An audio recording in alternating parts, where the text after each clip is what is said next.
اللي هتتم، لكن اكيد واحده من المناقشات اللي هيتم مناقشتها هي هل سيستمر اوسكار رويس رئيس لجنه الحكام في اتحاد الكوره في منصبه ولا هيرحل عن هذا المنصب. ده اكيد واحده من المناقشات اللي هتتم، لكن فيما عدا ذلك اكيد طبعا اللي يعني اكيد كمان اللي حصل والجدل اللي حصل الايام اللي فاتت، الفتره اللي فاتت دي على كره الاهلي وامام سيراميكا، دي اكيد طبعا هيتم مناقشتها في هذا الاجتماع.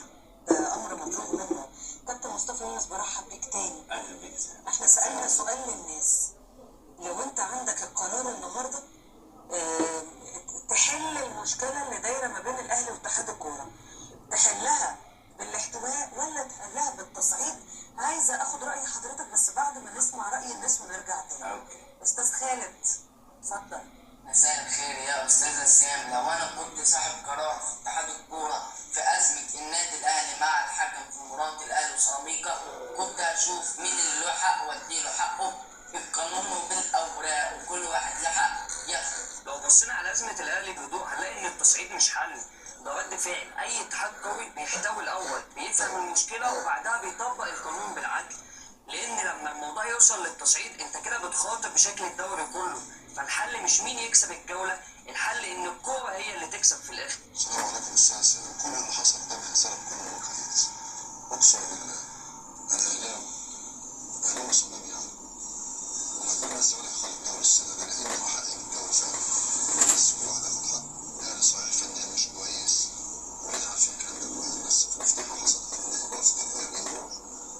ويقول لك اتنين بس اللي يحضروا الوقت، لو أنت مش على راسك واضحة هتعملها عادي قدام الشعب المصري كله. فدي حاجة بصراحة فضيحة فضيحة فضيحة. مساء الخير عليك أستاذ سام وضيوف الكرام. أنا صاحب قرار في اتحاد الكورة، أكيد هحتوي موقف. هجيب ممثلين للأهلي وهجيب رئيس لجنة الحكام وهحتوي الموضوع هنا وهشوف المعايير هنا بتقول إيه واللوائح ونمشي على حسب المعايير. احتوى على التصعيد، انا احتوى جربنا وخلاص ما ينفعش. التصعيد اهم حاجه، انا مع الاهلي في كل ما يقول. الاتحاد ضارب بكل الحال، لان كلنا نشتكي من التحكيم، ما في شجاعه.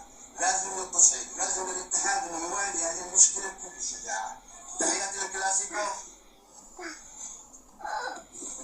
هو حضرتك عامل لوحه للبرنامج في البيت في الحيطه؟ ده والله ده هذا شرف عظيم يا والله، متشكره جدا. لا هو ده التلفزيون ولا دي صورة على الحيطة؟ على الحيطة. والله أيوة شفت الكفاية.